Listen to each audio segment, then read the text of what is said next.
Okay, so this video is in response to a question we got today. So thank you, Elaine, for letting us have the opportunity to help you. Hopefully this will help somebody else as well. Okay, so sometimes you'll come across a record in Family Search where the information has been indexed incorrectly. You'll find this most often with census records, and especially when the census taker's handwriting is hard to read.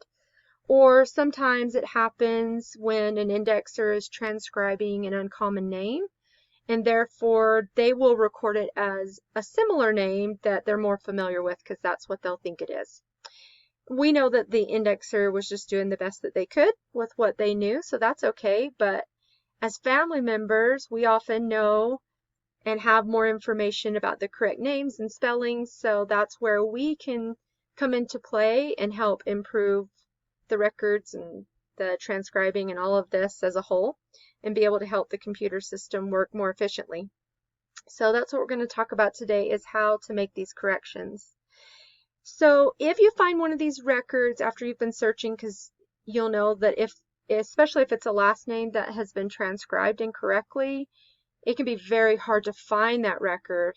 And sometimes you'll search and search trying to find the record for a family, and you know that they're there, but you'll eventually find them and it's just a name, it's an incorrect name. So you definitely want to go ahead and attach the record to the person so that you don't lose it. So I have a record like that, or a couple of them I'm going to show you and how to do it. And both of these records are attached to the person. Now, one thing is that I'm not exactly sure why, but not all records have this option yet. However, I'm sure that they all will eventually be made available for correction. But I'm going to show you how to tell if you are able to correct those and then how to do so. Okay, so for instance, I have this one person, James Barry Yelverton, and if I scroll down, you'll see that there's this one record here that the census is under a James Johnston.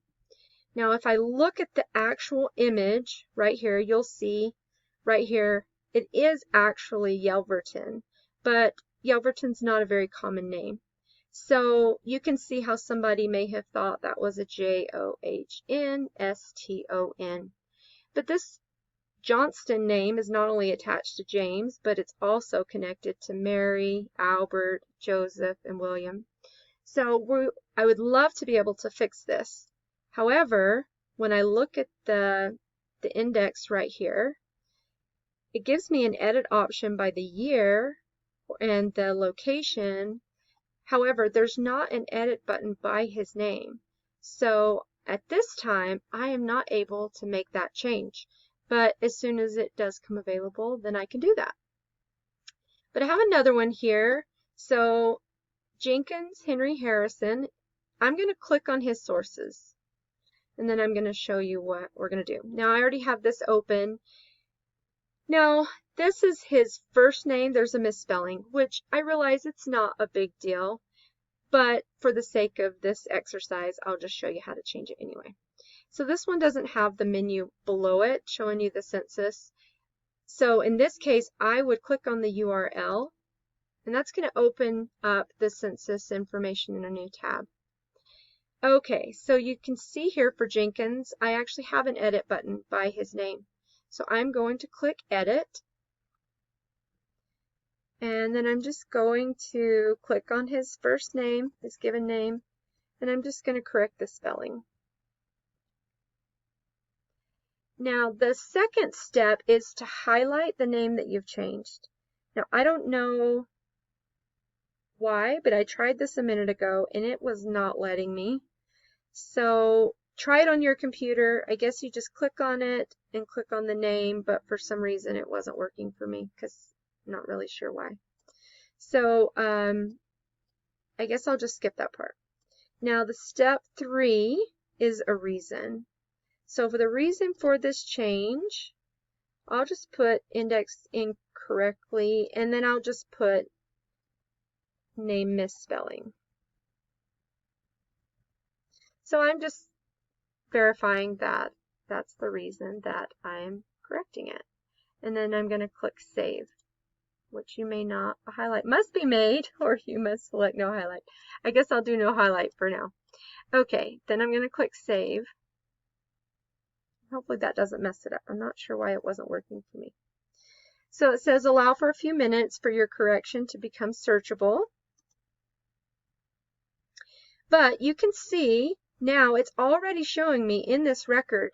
What's really cool is that it has the original index, but it also has the correction that I made. So if someone goes in and makes a correction on a record, and if they think that the name is, for instance, let's say it's a last name and it was,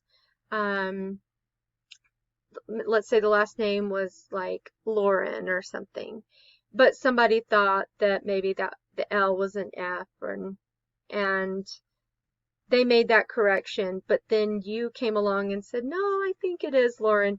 The good news is that it's going to keep both, which means both of these options would be searchable. So I think that is a super, super cool feature, that it's just some added insurance and protection in case someone makes a mistake there. So, okay, so that is all you do to make a correction. And if you come across a record that needs fixed and you're not able to make that edit, I would just check back again. Just make a note to yourself and check back, and then when it's available, you can do it, and it's really fast and easy. So I hope that helps, and feel free to leave a comment with any other questions like this, especially while we're in quarantine. We still want to be able to help each other out and learn how to clean things up in the tree and make things run better so that we can be efficient and effective with our family history. So thanks a lot. Talk to you later.